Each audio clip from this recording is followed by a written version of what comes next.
नमस्कार, मैं रवीश कुमार। पहलगाम में आतंकवादी हमले को दूर से देखना किसी के लिए संभव नहीं है। आतंकवादियों ने जिन 28 भारतीयों को मारा है, 17 लोगों को घायल किया है, उन्हें भले आप कल तक नहीं जानते थे, लेकिन आज जानते भी हैं और उनसे जुड़ा हुआ महसूस भी कर रहे हैं। निश्चित रूप से इस हमले का सदमा घर घर पहुंचा है। लोगों के पास संवेदना के शब्द कम पड़ रहे हैं, शायद इसलिए भी बहुत गुस्से में हैं। उम्मीद है आप इस वीडियो को पूरा देखेंगे, समझने का प्रयास करेंगे कि किन सवालों के जवाब का इंतजार किया जाना चाहिए और अपने आक्रोश का निशाना किसे बनाना चाहिए और जिसे बनाना चाहिए उसे ना बनाकर किसे बनाया जा रहा है। धर्म पूछकर मारा है तो जाहिर है लोग और गुस्से में हैं। उनका गुस्सा धर्म पूछने के कारण भी भड़का है, लेकिन इस गुस्से में भी हमें आतंकवाद के चेहरे को नहीं भूलना चाहिए। वह तब भी उतना ही भयावह और क्रूर है, अमानवीय है, जब वह धर्म पूछे बिना बेकसूर लोगों को निशाना बनाता है, मार देता है। यूपी के शुभम द्विवेदी को कश्मीर से प्यार हो गया होगा। कानपुर के रहने वाले शुभम की इसी फरवरी में शादी हुई। शादी के बाद भी गए और कश्मीर इतना अच्छा लगा, फिर से गए। उनकी पत्नी ऐशान्या ने कहा कि आतंकवादियों ने शुभम से उनका नाम पूछा और कलमा पढ़ने को कहा। जब नहीं पढ़ पाए तो सर में गोली मार दी। उनकी पत्नी ने आतंकवादियों से कहा कि मुझे भी मार दो, तो आतंकवादियों ने मना कर दिया और कहा जाकर अपनी सरकार को बता दो हमने क्या किया है। पुणे की असावरी जगदाले का बयान छपा है। उनके पिता से कलमा पढ़ने को कहा, जब नहीं पढ़ पाए तो गोली मार दी। हरियाणा के लेफ्टिनेंट विनय नरवाल की शादी तो 16 अप्रैल को ही हुई थी। हिमांशी के साथ कश्मीर गए। कितने उत्साह से उन्होंने कश्मीर जाने की योजना बनाई होगी। उनकी जिंदगी की नई शुरुआत कश्मीर से हो रही थी, लेकिन आतंकवादियों ने हमेशा हमेशा के लिए जख्म दे दिया। कर्नाटक की पल्लवी और उनके बेटे की तस्वीरें तमाम अखबारों में छपी हैं। उनके पति मंजूनाथ की भी हत्या कर दी गई। ना देखा जाता है, ना दिखाया भी जाता है। 43 वर्षीय प्रशांत कुमार सतपथी ओडिशा के बालासोर जिले के सारागांव पंचायत के मूल निवासी थे। जब आतंकवादियों ने गोलीबारी की तब वो अपनी पत्नी और 9 साल के बेटे के साथ थे। गोलीबारी की चपेट में आ गए और मौके पर ही उनकी मौत हो गई। पहलगाम के ही सैयद आदिल हुसैन शाह को आतंकवादियों ने क्यों मारा होगा? आदिल पहलगाम में घोड़ा चालक के रूप में काम करते थे। परिवार में कमाने वाले अकेले थे। ये किस्से नहीं हैं, हादसे हैं। अलग अलग अखबारों में पढ़ते पढ़ते सब कुछ धुंधला सा होने लगा। उन लोगों के नाम बार बार घूमने लगे जिसे सरकार ने जारी किया है। सुशील नाथ्याल, सैयद आदिल हुसैन शाह, हेमंत जोशी, विनय नरवाल, अतुल श्रीकांत मोनी, नीरज बितन अधिकारी, सुदीप न्यूपाने, शुभम द्विवेदी, प्रशांत कुमार सतपथी, मनीष रंजन, एन रामचंद्रन, संजय लक्ष्मण लाली, दिनेश अग्रवाल, समीर गुहार, दिलीप दसाली, जे सचांद्रा मोली, मधुसूदन सोमी सेट्टी, संतोष जगड़ा, मंजुनाथ राव, कस्तूबा गनवोते, भारत भूषण, सुमित परमार, यतेश परमार, तगेहालिंग, शैलेश भाई, हिम्मत भाई कलाथिया। इनमें नौसेना के अधिकारी हैं, आईबी के अधिकारी हैं जो कश्मीर घूमने गए थे। अरुणाचल प्रदेश, ओडिशा, पश्चिम बंगाल, बिहार, यूपी, उत्तराखंड, हरियाणा, तेलंगाना, कर्नाटका, केरला, तमिलनाडु, महाराष्ट्र, गुजरात, चंडीगढ़ और नेपाल के लोग पहलगाम गए थे। आतंकवादियों ने एक साथ कितने परिवारों और कितने राज्यों में अपनी दहशत पहुंचा दी है। यह वक्त है इन सभी को अपनी प्रार्थनाओं और यादों में शामिल रखने का। दर्जनों परिवार हमेशा हमेशा के लिए इन जख्मों की चपेट में आ गए। आतंकवाद जब हमला करता है तो पुराने हमलों में मारे गए लोगों के परिवारों में भी जख्मों को हरा कर देता है। आम नागरिक से लेकर सेना, अर्धसैनिक बलों और पुलिस के जवानों के परिवारों में भी 21 अप्रैल को फिर से हमला हुआ होगा। जिस जगह पर हमला हुआ है वह दक्षिण कश्मीर का सबसे लोकप्रिय इलाका माना जाता है। इसकी सुंदरता को निहारना कश्मीर आने वाले लोगों की चाहत का हिस्सा माना जाता है। अब इस पर दाग लग गया। बैसरन को छोटा स्विट्जरलैंड कहा जाता है। इसके भरोसे स्थानीय पर्यटन का कारोबार फलता फूलता रहा है, लेकिन अब सब पर मारे गए लोगों का खून बह रहा है। आतंकवाद ने इस हरियाली को लाल कर दिया। 22 अप्रैल की दोपहर यहां हजारों की संख्या में पर्यटक थे।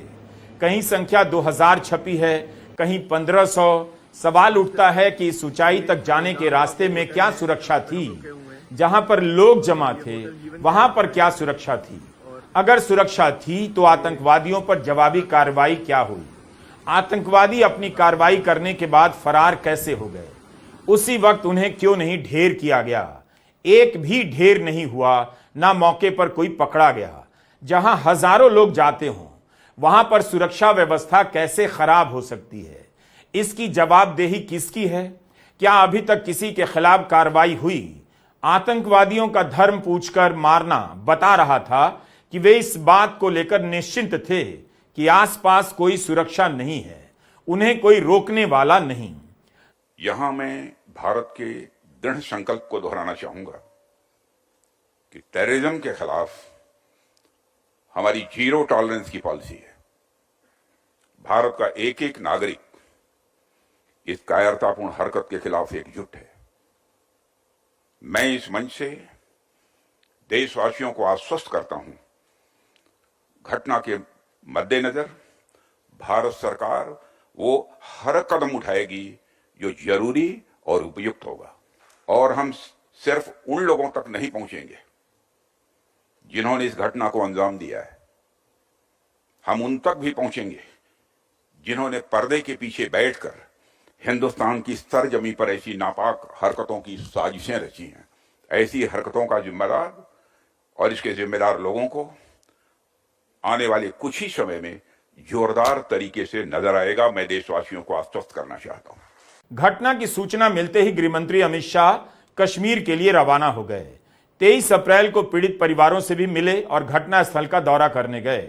उम्मीद है गृहमंत्री प्रेस कॉन्फ्रेंस भी करेंगे और सारी जानकारी देश को देंगे। देश जानना चाहता है कि जहां पर हमला हुआ वहां सुरक्षा व्यवस्था क्या थी, किसकी चूक थी, क्या पहले से कोई खुफिया जानकारी मिली थी? 19 अप्रैल को प्रधानमंत्री मोदी जम्मू जाने वाले थे, तब तो सुरक्षा की कवायद हुई ही होगी, खुफिया तंत्र को भी अलर्ट किया गया होगा। तो क्या किसी को पता नहीं चला कि इस तरह का हमला करने की तैयारी है? जबकि सरकार के सामने ऐसा इतिहास भी था। जब भी अमेरिका से कोई आता है कश्मीर में आतंकी हमला होता है। इंडियन एक्सप्रेस में शुभजीत रॉय की रिपोर्ट छपी है। इस बार भी अमेरिका के उपराष्ट्रपति जेडी वैंस जयपुर में ही थे जब हमला हुआ। तो सरकार ने इतिहास से क्या सीखा? आखिर जहां 1,500-2 हजार लोग हों उस जगह को आप बिना सुरक्षा के कैसे छोड़ सकते हैं? इन पर्यटकों को क्या कोई एडवाइजरी जारी की गई? अमेरिका तो अपने नागरिकों के लिए एडवाइजरी जारी करता है कि दुनिया के किस देश में जाना सुरक्षित है और किस देश में जाना असुरक्षित। तो भारत सरकार ने अपने पर्यटकों के लिए क्यों नहीं एडवाइजरी जारी की? लोग बयान दे रहे हैं कि 20 मिनट तक गोलीबारी होती रही। इंडियन एक्सप्रेस ने लिखा है कि शुरू में लोगों को लगा कि ये पुलिस वाले हैं, क्योंकि अपनी यूनिफॉर्म में आए थे, नाम पूछकर गोली चलाने लगे। आप इस मामले में इंडियन एक्सप्रेस की पूरी रिपोर्ट पढ़ सकते हैं। कई रिपोर्ट विस्तार से की गई है। लोगों को समझना चाहिए कि पर्यटकों की हत्या को लेकर ईमानदारी कौन बरत रहा है। आप सरकार से जवाब मांगे बगैर इस घटना को लेकर ईमानदार नहीं हो सकते। 2019 में पुलवामा में इतना बड़ा हमला हुआ, क्या किसी की जिम्मेदारी तय हुई? पूर्व राज्यपाल ने इतने आरोप लगाए, उनका क्या हुआ? क्या गोदी मीडिया ने कभी उन सवालों को गंभीरता से लिया? पुलवामा के समय भी सवाल उठे, लेकिन उन पर जवाब देने के बजाय जन समर्थन और जनादेश का सहारा लिया गया। चुनाव जीतना अलग बात है, इन बातों का जवाब चुनाव जीतने के बाद शुरू होता है, जो आज तक नहीं दिया गया। पुलवामा से पहले पठानकोट एयरबेस पर हमला होता है, क्या जवाबदेही तय हुई? 14 कश्मीरी पंडितों की हत्या हुई, क्या किसी की जवाबदेही तय हुई? मोदी सरकार में कई शीर्ष पदों पर खास तरह के लोग ही बैठे रहते हैं, कई साल से जमे हैं, उनकी कोई जवाबदेही क्यों नहीं तय होती? हम जैसे लोग ही टारगेट क्यों हो जाते हैं? इस घटना की निंदा करने में विपक्ष की तरफ से कोई पीछे नहीं, सरकार की तरफ से भी नहीं, सबने एक स्वर से निंदा की है। हम कई बार हताशा में निंदा और सांत्वना के स्वरों को निरर्थक समझने लग जाते हैं। स्वाभाविक भी है, लेकिन यही ताकत भी है कि कोई राजनीति नहीं करने के लिए लपका। विपक्ष के हर बड़े नेता ने सरकार के साथ खड़े होने का भरोसा दिलाया। राहुल गांधी ने गृहमंत्री अमित शाह से बात की, जम्मू कश्मीर के मुख्यमंत्री से बात की और साथ खड़े होने का भरोसा दिलाया। जब हर कोई एक साथ है तब फिर क्यों आपस में टारगेट किया जा रहा है? सरकार से पूछने के बजाय मोदी सरकार के आलोचकों से क्यों पूछा जा रहा है?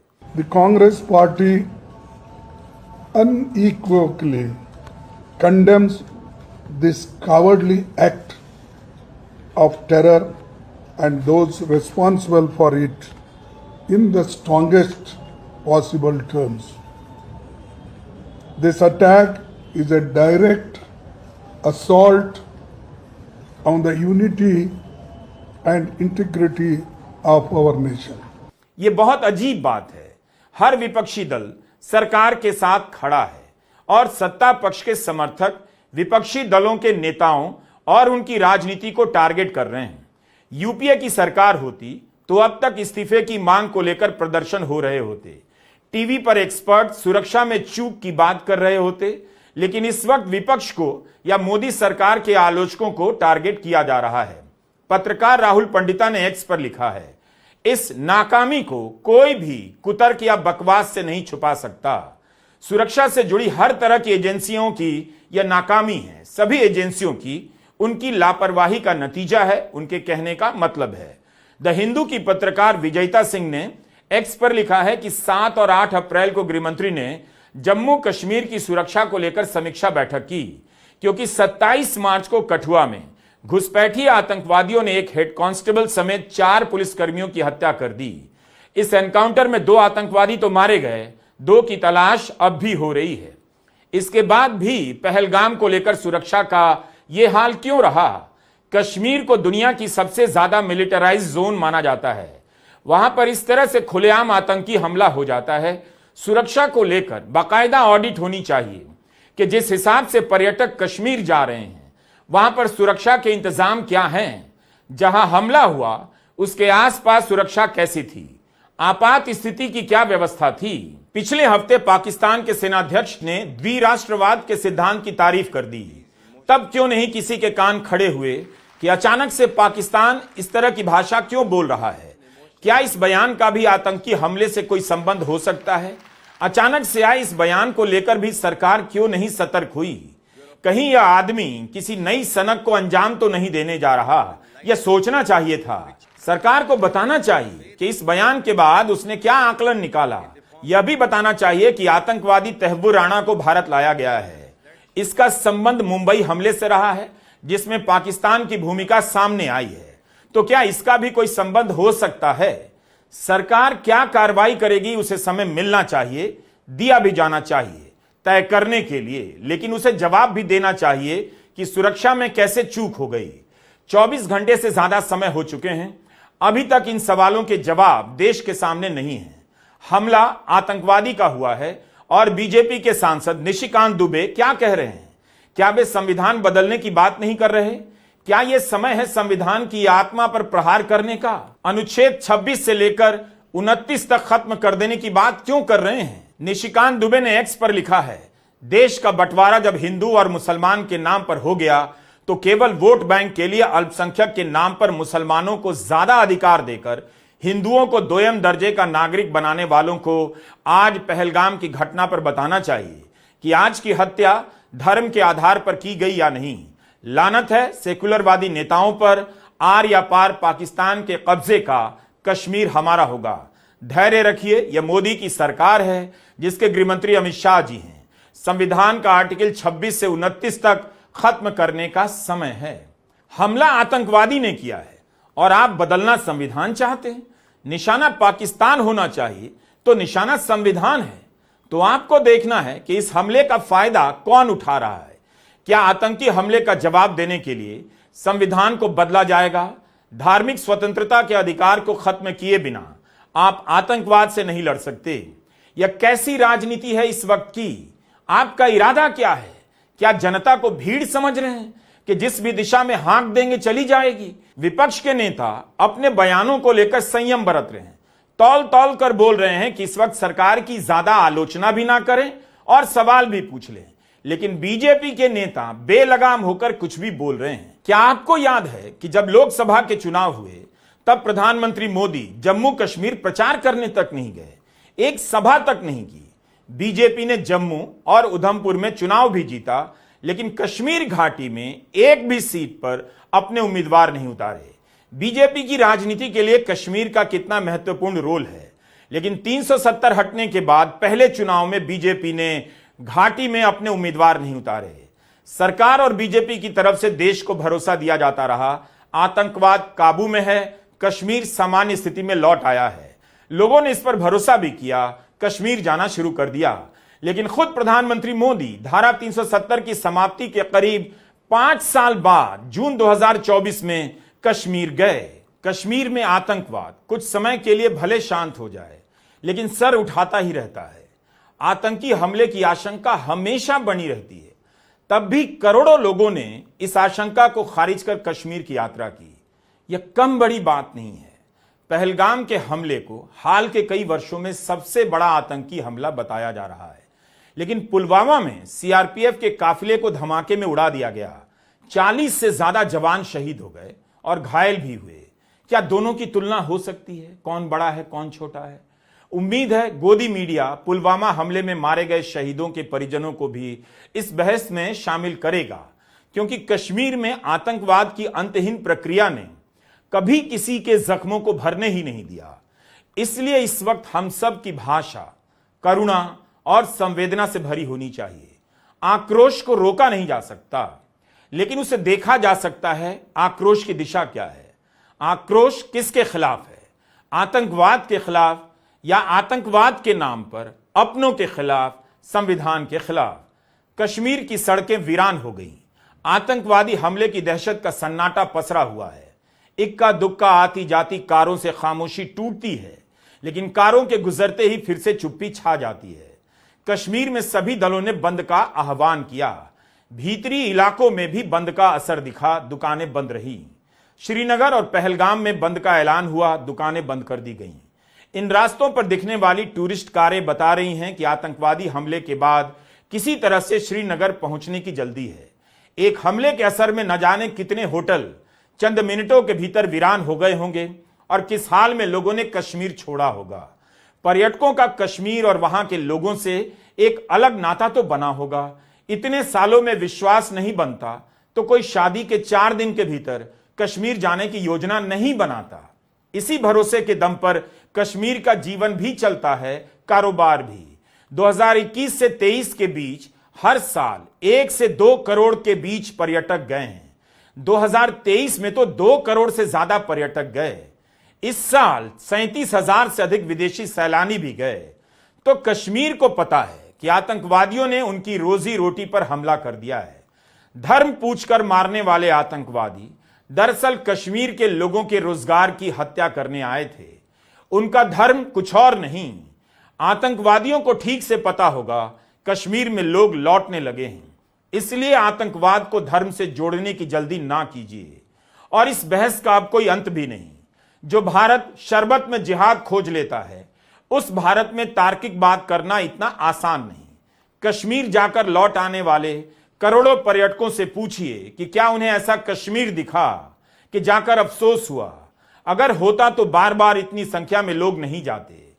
ऐसे वक्त में हमें उन रिश्तों को भी याद करना चाहिए और उसकी बात करनी चाहिए। कितने ही वीडियो वायरल हैं कि कश्मीर के लोग पर्यटकों के लिए खाना लेकर आ रहे हैं, मैसेज डाल रहे हैं कि हमारे घर आकर रुकिए। यह भी कश्मीर इसी वक्त दिख रहा है। पहलगाम टैक्सी यूनियन ने भी वीडियो डाला है कि यूनियन यात्रियों के साथ है। जैसे ही खबर आई कि कई हजार यात्री अपना टिकट कैंसिल कराना चाहते हैं, पहले लौटने के लिए रीशेड्यूल करना चाहते हैं, सरकार ने भी दखल देकर एयरलाइन कंपनियों से गुजारिश की कि श्रीनगर से उड़ानों की संख्या बढ़ाई जाए, टिकट कैंसिल के पैसे ना लिए जाएं, और विमान कंपनियों ने सारी मांगे मान ली हैं। 30 अप्रैल तक के टिकट कैंसिल के चार्ज फ्री कर दिए गए हैं। दरअसल उस वक्त हंगामा मच गया जब श्रीनगर से दिल्ली की फ्लाइट का टिकट 65,000 का और श्रीनगर से कोलकाता का टिकट 74,000 का हो गया। ट्विटर पर किसी ने स्क्रीनशॉट डाल दिया। अब टिकटों के दाम सामान्य हो चुके हैं। मैं संकल्प आज 23 अप्रैल 2025 को ये वीडियो पहलगाम से बना रहा हूँ। कल 22 अप्रैल 2025 को ठीक हमारे पीछे ये जो स्नो कैप पहाड़ियाँ हैं, उनके नीचे जो पाइन ट्रीज हैं, वहीं है बैसारन वैली। वहाँ पे 28 लोगों की निर्मम रूप से आतंकवादियों द्वारा हत्या कर दी गई। वो निर्दोष टूरिस्ट जो अपनों के साथ इस जगह को घूमने आए थे, उनका कोई कसूर नहीं था, उनको मार दिया गया। और कहा जाता है कि उनका धर्म पूछ के उन्हें मार दिया गया। और जब ये देखा और जब इस पे मैं लगातार न्यूज़ देख रहा हूँ कि बराबर इसी तरह से इस बारे में बात हो रही है, तो मुझे लगा कि क्योंकि हम जिंदा हैं फॉर्चुनेटली, तो मुझे लगा कि जिंदा कौमों को बात करनी चाहिए, इसलिए वीडियो बनाना बहुत ज़रूरी हो गया। कल जब यहाँ पे हमला हुआ तब हम लोग अरू वैली में थे, और जब हम लोग नीचे आ रहे थे तो करीब 4:30 बजे हमारे घर वालों के फ़ोन जब बजने शुरू हुए, जैसे ही हम नेटवर्क क्षेत्र में आए तो हमें पता लगा कि हमारे घर वाले बहुत ज़्यादा पैनिक में रो रहे थे, बिलख रहे थे, परेशान थे। हमारे होटल से हमको फ़ोन आ रहे थे कि सर हमें आपकी बड़ी चिंता हो रही है, आप लोग कहाँ पे हैं। हम लोग होटल आ चुके थे और उसके बाद हमने न्यूज़ देखनी शुरू की, और जैसे जैसे इवेंट्स अनफोल्ड हुए तो हमें समझ में आया कि घर वाले क्यों इतने परेशान थे।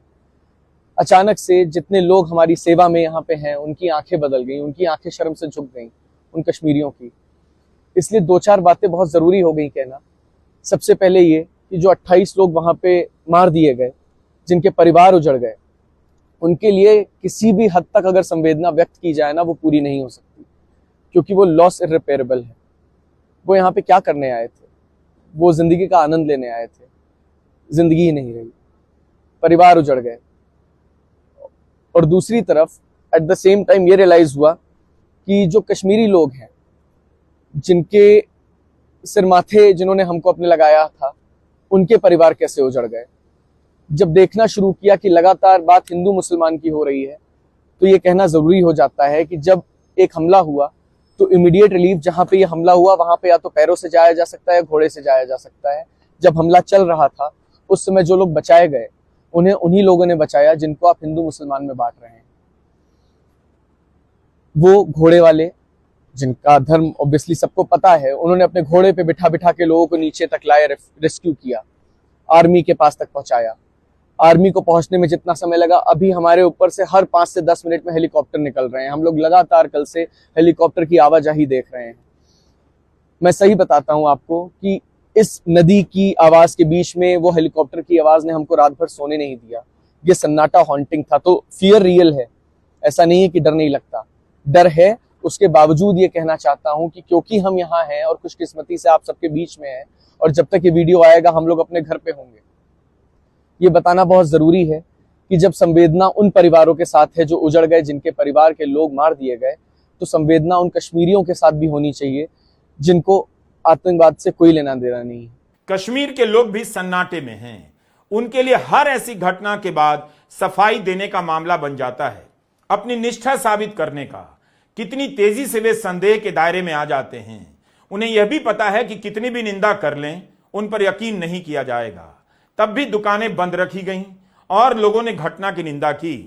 कभी यह नहीं सोचते कि स्थानीय लोगों के लिए कितना मुश्किल होता है हर वक्त इस आशंका में जीना और उनके आगे से किसी का बंदूक लेकर निकल जाना। उनकी गली से कोई गोलियां चलाता हुआ आ जाता है।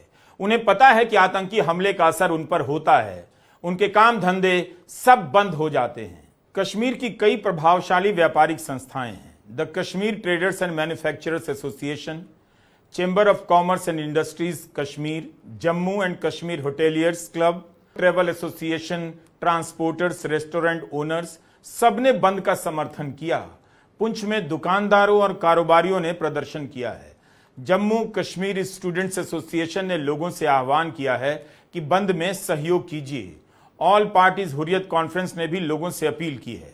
कई जगहों पर लोगों ने कैंडल लाइट मार्च किया है और दुकानें बंद कर आतंकवाद के खिलाफ अपनी आवाज उठाई है। इस आतंकवाद का शिकार कश्मीर भी तो रहा है। अब ट्विटर पर लोग लिख रहे हैं, राज्य का दर्जा मिलने की बात भूल जाइए। कितनी आसानी से हम कश्मीर के स्थानीय लोगों की गरिमा और अधिकारों के बारे में भूल जाते हैं, उन्हें दुत्कारने लग जाते हैं। हम यह भी भूल गए कि कश्मीर में दुकानें बंद कर दी गईं। जब पर्यटक नहीं लौटेंगे तो उन दुकानों का खुला रहना भी बेमानी हो जाएगा। इसलिए आतंकवादियों ने कश्मीर पर भी हमला किया है।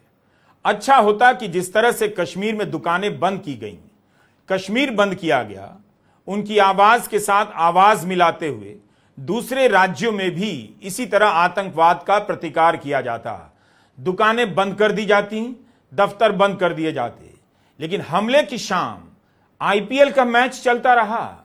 आज भी 23 अप्रैल को आईपीएल के मैच तय हैं। हैदराबाद और मुंबई के बीच मैच खेला जाएगा। जब कश्मीर के लोग दुकानें बंद कर सकते हैं तो आईपीएल का मैच क्यों नहीं बंद हो सकता?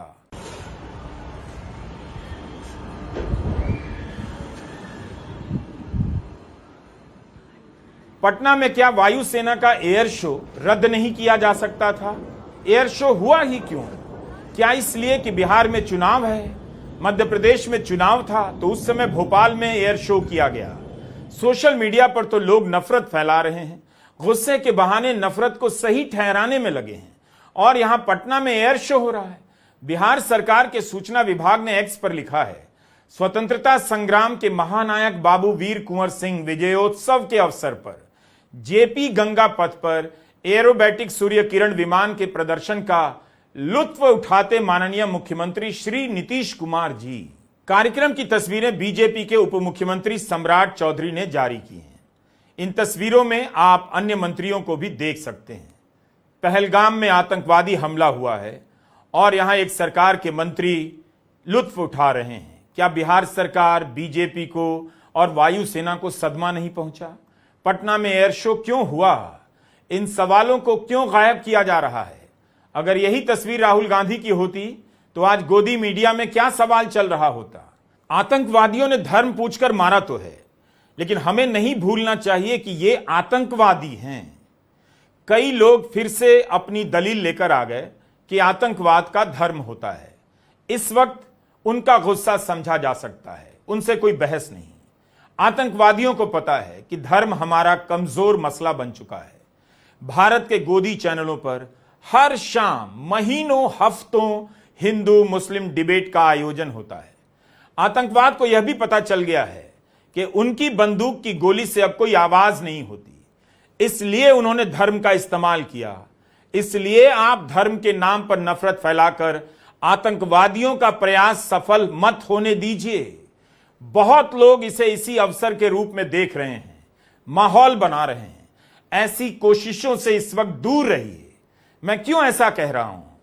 370 हटाए जाने के वक्त वादे किए गए, इससे शांति बहाल होगी, कश्मीरी पंडितों को इंसाफ मिलेगा, लेकिन कश्मीरी पंडितों पर हमले बढ़ गए। इस प्रावधान के हटाए जाने के 2 साल बाद मोदी सरकार ने खुद संसद में जानकारी दी कि 14 कश्मीरी पंडितों की हत्या कर दी गई। 2021 में श्रीनगर में दवाओं की दुकान चलाने वाले माखन लाल बिंद्रू की हत्या की गई। सदमे और सहानुभूति में श्रीनगर के लोग उनके घर पर उमड़ पड़े और उनकी अंतिम यात्रा में बड़ी संख्या में शामिल हुए। सबने आतंकवाद की निंदा की। कश्मीरी पंडितों की जब हत्या होने लगी तब पंडित बेचैन हो गए, असुरक्षित महसूस करने लगे। उस वक्त घाटी छोड़कर जाना चाहते थे। तब उनकी यह भी शिकायत थी कि उनके साथ देश खड़ा नहीं हुआ, लेकिन आतंकवादी का मंसूबा फेल हो गया। उसके बाद बिहार, यूपी से आए मजदूरों को मारा जाने लगा। 2024 में अलग अलग घटनाओं में बिहार के राजा शाह और अशोक चौहान की हत्या कर दी गई। 2024 में ही एक टनल प्रोजेक्ट में जम्मू कश्मीर, पंजाब और बिहार के 6 मजदूरों की हत्या कर दी गई। इस हमले में बडगाम के डॉक्टर शाहनवाज की भी हत्या कर दी गई। सितंबर 2024 में जम्मू कश्मीर पुलिस के हेड कांस्टेबल बशीर अहमद की कठुआ एनकाउंटर में मौत हो गई। सितंबर 2023 में अनंतनाग में एक एनकाउंटर की घटना में जम्मू कश्मीर पुलिस के हुमायूं भट्ट की मौत हो गई। सेना के 2 अधिकारी भी इस हमले में मारे गए। जब आतंकवादियों ने कश्मीरी पंडितों को निशाना बनाना शुरू किया, तब भी उन्हें पता था कि इनका धर्म क्या है, भले धर्म नहीं पूछा था। 2019 से 2021 के बीच 14 कश्मीरी पंडितों की हत्या आतंकवादियों ने की, क्योंकि आतंकवाद और इसकी योजना बनाने वाले देश की सेना जानती है कि भारत में लोग कश्मीरी पंडितों को लेकर आक्रोशित हो सकते हैं, उनकी हत्या के बाद आपस में भिड़ने लग सकते हैं और कश्मीर को लेकर भी भिड़ने लग जाएंगे। आतंकवादी हमला यह बताता है कि पाकिस्तान से मिलने वाली मदद अभी तक बंद नहीं हुई है। आतंकवादी चाहता है कि हम हिंदू मुसलमान के नाम पर झगड़ते रहें और इसके नाम पर कश्मीर से भी झगड़ने लग जाएं, ताकि कश्मीर अलग थलग पड़ जाए और आतंकवाद अपने इरादे में कामयाब होने लग जाए। आतंकवादी हमारी कमजोर नसों को जान गया है, लेकिन अफसोस हम आतंकवादियों के इरादों को ठीक से नहीं पहचानते। उसके पीछे खड़े मुल्क पाकिस्तान की सेना के मंसूबों को भूल जाते हैं। मुझे पता है सोशल मीडिया में क्या लिखा जा रहा है और गोदी मीडिया में क्या चल रहा है। गोदी चैनलों के एंकर चीख रहे हैं, चिल्ला रहे हैं। उनकी भाषा और दलीलों से सावधान रहिए। पाकिस्तान की बात करते करते अपने देशवासियों को भी ललकारने लग जाते हैं, कभी धर्मनिरपेक्षता के नाम पर, कभी शांति और बातचीत की बात करने वालों के नाम पर। गोदी मीडिया का गुस्सा मणिपुर को लेकर तो नहीं उबला, क्योंकि इससे उसका एजेंडा नहीं फैल रहा था। कश्मीर में आतंकवाद को लेकर गोदी मीडिया ने कब ईमानदारी से रिपोर्टिंग की, लाल चौक से रिपोर्टिंग की और सब कुछ शानदार होने का दावा किया ताकि मोदी सरकार की छवि बनी रहे। क्या कभी इस गोदी मीडिया ने सुरक्षा में कमियों को लेकर सवाल उठाया, सरकार को चेतावनी दी, सतर्क किया? सरकार से करोड़ों रुपए का विज्ञापन किस बात के लिए गोदी मीडिया ले रहा है? क्या केवल तारीफ के लिए, माहौल बनाने के लिए? आप फिर से गलती कर रहे हैं। देश से किन सवालों को छिपाया जा रहा है उसे समझने का प्रयास कीजिए। इस हमले से किसी भी पक्ष को फायदा उठाने मत दीजिए और ना किसी को जवाबदेही से बचने दीजिए। जान लोगों की जाती है, लोगों की गई है। 2 दिन पहले तक गोदी मीडिया की रिपोर्टिंग में कश्मीर मोदी शाह की नीतियों की सफलता का सिंबल था और इतने बड़े हमले के बाद उनसे 2 सवाल तक नहीं। क्या देश को यह सब समझ नहीं आता? रिपब्लिक चैनल के अर्नब गोस्वामी 370 पर चले गए, कहने लगे कोर्ट का सम्मान करता हूं, मगर कोर्ट को 370 की वैधता पर बहस कर समय बर्बाद नहीं करना चाहिए था। अर्नब कहते हैं जज वहां की सुरक्षा व्यवस्था की जिम्मेदारी नहीं लेंगे। ये ऐसे मामले हैं जिनमें सरकारों और सेना को खुली छूट मिलनी चाहिए। इन बातों पर अंतहीन बहस करने की जरूरत नहीं। बार बार याचिकाएं दायर होती हैं, बार बार कोर्ट में बहस होती है और सरकार को अंडरटेकिंग देकर कहना पड़ता है कश्मीर में चुनाव होगा क्यों? यह सवाल अर्नब गोस्वामी उठा रहे हैं। कहते हैं जब हमने 370 हटाया तब क्या हमने कहा था कश्मीर में चुनाव होगा? कश्मीर में चुनाव से कभी भी क्या हासिल हुआ? केवल दल बदलू नेताओं को तथाकथित मुख्यधारा की राजनीति में लौटने का मौका मिला, जबकि मासूम लोगों की जान जाती रही। 370 को लेकर सुप्रीम कोर्ट में सुनवाई हुई, बहस हुई। एक रात एक दिन में तो नहीं हुई, कई साल लगे। और चुनाव की बात हो गई तो उससे दिक्कत है। यह किस तरह की दलील है? आप इस वक्त देश के गुस्से को किस दिशा में ले जाना चाहते हैं? हमला आतंकवादी ने किया और आप टारगेट सुप्रीम कोर्ट को करने लग गए। इसी तरह के बयान के कारण बीजेपी के सांसद निशिकांत दुबे के बयानों की निंदा हो रही है। सुप्रीम कोर्ट के बार एसोसिएशन ने प्रस्ताव पास कर निशिकांत दुबे के बयान की निंदा की है। क्या अर्नब गोस्वामी पहलगाम के हमले की आड़ में निशिकांत दुबे के कुतर्कों को मान्यता दिला रहे हैं? सुप्रीम कोर्ट को क्यों टारगेट किया जा रहा है? सरकार जिम्मेदार नहीं, सरकार की चूक जिम्मेदार नहीं और सरकार से सवाल नहीं। तो गुस्से को कभी सुप्रीम कोर्ट की तरफ, तो कभी धर्मनिरपेक्ष सोच वाले लोगों की तरफ, तो कभी किसी और तरफ मोड़ा जा रहा है। पहलगाम में जो हमला हुआ है उसमें सुप्रीम कोर्ट कहां से आया? 370 की वैधता की बहस का आतंकवादी हमले से क्या संबंध है? सुप्रीम कोर्ट के वरिष्ठ वकील संजय हेगड़े ने इस बात पर एक्स पर पोस्ट किया है। लिखा है, अगर प्रोपेगेंडा फैलाने वाले ने इस हमले में सुप्रीम कोर्ट को इसलिए घसीटा है क्योंकि कोर्ट ने सरकार के इस आश्वासन को स्वीकार किया था कि वह चुनाव करवाएगी, तो इस चैनल पर कड़ी कार्रवाई की जानी चाहिए। लोगों को सिर्फ इतना पूछना चाहिए कि क्या चुनी हुई सरकार के पास कोई शक्तियां हैं? क्या पुलिस और प्रशासन पर उसका कोई प्रभावपूर्ण नियंत्रण रहा है? खुफिया तंत्र की नाकामी को कवर अप करने के लिए कुछ भी चल रहा है। एंकर को पता होना चाहिए कश्मीर की सुरक्षा की जिम्मेदारी किसकी है, वहां क्यों सेना और अर्धसैनिक बल तैनात किए गए हैं। जम्मू कश्मीर रीऑर्गेनाइजेशन एक्ट के एक प्रावधान के बारे में बताना चाहता हूं। इस कानून के 32वें बिंदु में लिखा है, कश्मीर की लेजिस्लेटिव असेंबली पुलिस और पब्लिक ऑर्डर से जुड़े कोई कानून नहीं बना सकती। राज्य की सूची में मौजूद अन्य मुद्दों पर वह कानून बना सकती है, लेकिन पुलिस और पब्लिक ऑर्डर पर नहीं। न जाने बाकी एंकरों ने बहस को क्या दिशा दी होगी। कहने का मतलब है कि संयम में रहा जाए। इस तरह की अनाप शनाप बातों से मारे गए लोगों के परिजनों को ना तो इंसाफ मिलेगा, ना सांत्वना मिलेगी। सांत्वना की जगह कितनी कम बची रह गई है, शोक को कितनी जल्दी भुला दिया गया और अपने एजेंडे को आगे लाकर सुप्रीम कोर्ट को टारगेट किया जा रहा है ताकि लोग सरकार से सवाल ना करें।